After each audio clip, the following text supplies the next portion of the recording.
Assalamualaikum Buya. Wassalamualaikum. Sedang viral istilah gender netral, yaitu sebuah gerakan di mana jenis kelamin tidak mempengaruhi kegiatan, bahasa, profesi, sampai jabatan. Contoh gerakan netralitas gender adalah toilet umum unisex, dan istilah gender berbeda dengan jenis kelamin. Jika jenis kelamin ditentukan dari kondisi biologis, identitas gender lebih kepada cara pandang seseorang tentang jati diri mereka sendiri. Bagaimana pandangan Buya tentang adanya istilah gender netral? Terima kasih Buya. Kita harus tahu maksud sejati, maksud yang sesungguhnya dari istilah itu dihembuskan. Istilah tersebut diangkat. Kalau istilah gender netral atau netralisme gender atau apa ya, jika maksudnya adalah dalam urusan profesi dan sebagainya, hendaknya kita tidak membeda-bedakan. Kalau itu saya nggak usah pusing, dalam Islam pun juga sama, sudah jelas Islam. Bahkan Islam itu memang nggak perlu emansipasi. Emansipasi itu nggak berlaku dalam Islam. Makanya aneh orang Islam pakai istilah emansipasi. Termasuk menetralkan gender ini nggak perlu dalam Islam. Semua sudah ditempatkan di tempatnya. Mungkin di sana ada kisah-kisah diskriminasi. Dulu emansipasi wanita itu kasusnya adalah bukan di kalangan kaum muslimin. Di saat wanita direndahkan, maka wanita menuntut disamakan, maka disetarakan, maka ada emansipasi. Dalam Islam wanita sangat mulia. Jadi nggak perlu itu. Adapun masuk dengan netralisme gender atau gender netral gender apa itu, ini apa yang dimaksud? Kalau masalah profesi hendaknya jangan sampai dibedakan gajinya laki dengan perempuan sama-sama punya keahlian, itu sah-sah saja. Cuman dia memberikan contoh apa tadi? Toilet. Jadi gini loh ya, setiap orang punya kebiasaan itu adalah kebiasaan yang dikembali kepada tradisi masyarakat tersebut atau ada urusan agamanya. Jangan dicampur adukkan. Kalau Anda masuk kampungnya seseorang, di sana ada kebiasaan, harus Anda ngikut dong. Jangan gara-gara tidak suka langsung Anda merubah. Itu Anda sakit, psikolog, nanti antarkan psikolog. Contoh, misalnya mungkin masalah toilet ini, mungkin toilet tadi ada toilet ya, toilet kan? Toilet nggak usah lihat toilet laki, toilet perempuan, maksudnya sama aja dah. Ini jangan Anda punya pikiran begitu gara-gara. Ini kan orang ego, namanya egois. Gara-gara suatu ketika Anda sakit perut, ya kan? Anda laki-laki, waktu mau ke toilet laki-laki penuh, di toilet perempuan ada kosong. Anda pengen masuk dilarang. Gara-gara itu Anda marah. Kenapa dibeda-bedain? Kan begitu dah. Nah, ini berarti Anda egois. Kalau orang modelnya kayak ini ngerusak dunia.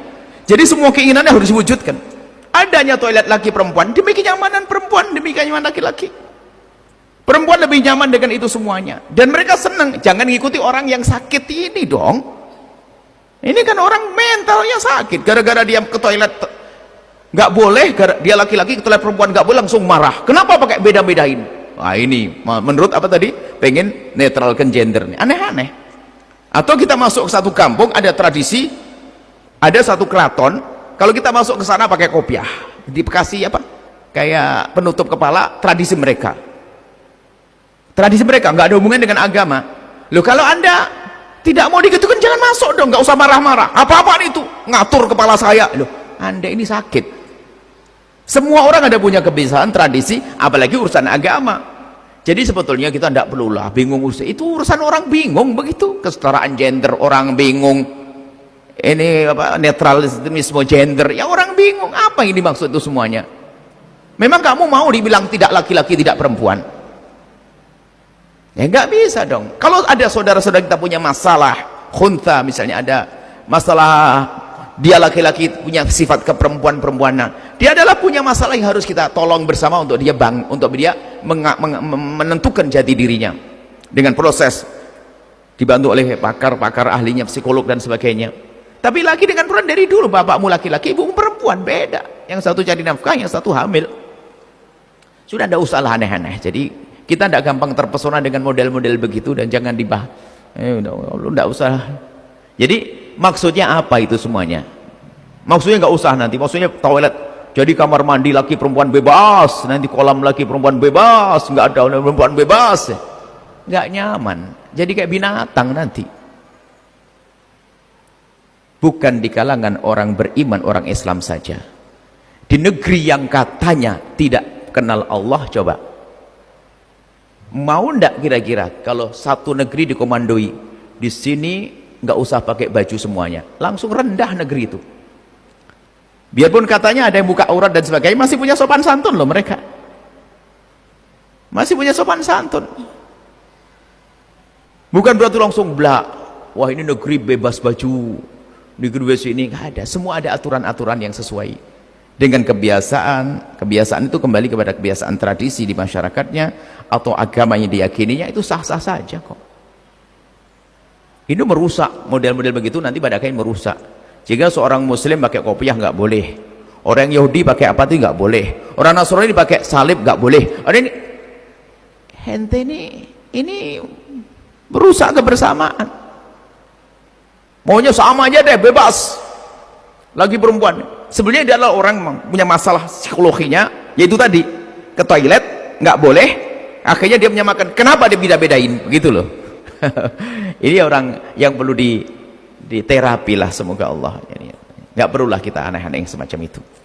Anda sebagai wanita punya ciri khas kewanitaan. Wanita timur beda dengan wanita barat. Ini punya ciri khas. Nggak harus ikut-ikutan dong. Kamu punya jati diri dong, punya kepribadian. Lebih muslim, sopan santun. Sehingga kita saling menghargai itu penting. Nggak harus, misalnya mohon maaf, kalau di Indonesia, di masyarakat kita itu, kalau orang dipegang kepalanya itu adalah kurang adab, kan begitu. Bayangin nih sebuah contoh saja. Kalau di Arab tuh megang kepala nggak terlalu masalah, tapi jangan megang, mohon maaf, pinggul, megang pinggul ada dianggap bermasalah. Coba, ini kan salah kebiasaan. Makanya kalau kita di sebagian masyarakat Arab, ya jangan megang itu. Orang Indonesia ada plak bokong biasa kan, plak begitu ya. Orang Arab biasa megang kepala. Ini sebagai contoh saja, biarpun tidak semua orang Arab begitu, tidak semua orang Indonesia begitu. Gambarannya begitu.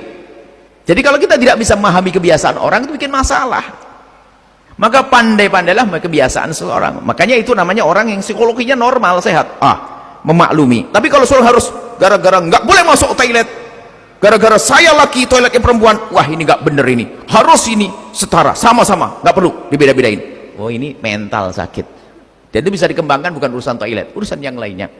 Banyak hal yang spesial. Mohon maaf sampai mungkin kalau guyonannya ya, contohnya agak jorok misalnya. Kan ada tempat buang air kecil kaum pria yang tidak bisa duduk, itu kan ada ya kan. Itu ada spesial kaum lagi. Biarpun seharusnya kalau toilet ya untuk buang air adalah di toilet yang tertutup, kemudian tutup auratnya. Perempuan caranya sendiri modelnya, nggak bisa disamain. Intinya hal-hal semacam itu kalau dikembangkan nanti akan meruntuhkan rambu-rambu, termasuk rambu-rambu tradisi dan rambu-rambu agama. Dan itu bahaya sekali yang demikian itu. Tapi kalau yang dimaksud adalah mensetarakan, maksudnya laki perempuan itu adalah penilaiannya adalah tentang kualitas keilmuannya, keahliannya, jangan dibeda-bedakan. Ijazahnya sama, kepandaiannya sama, gara-gara perempuan gajinya direndahkan, itu salah. Dalam Islam nggak ada yang semacam itu. Baik, itu saja. Semoga Allah menjaga kita agar tetap kuat iman, tidak gampang kagetan dengan hal-hal yang aneh, sehingga kita bisa tetap istiqomah dengan keyakinan-keyakinan kita semua. Allah alam bisawab. Syukran jazilan Buya atas jawabannya. Setelah Anda menyaksikan video ini, jangan lupa berselawat kepada baginda Nabi Muhammad sallallahu alaihi wa alihi wa sahbihi wasallam.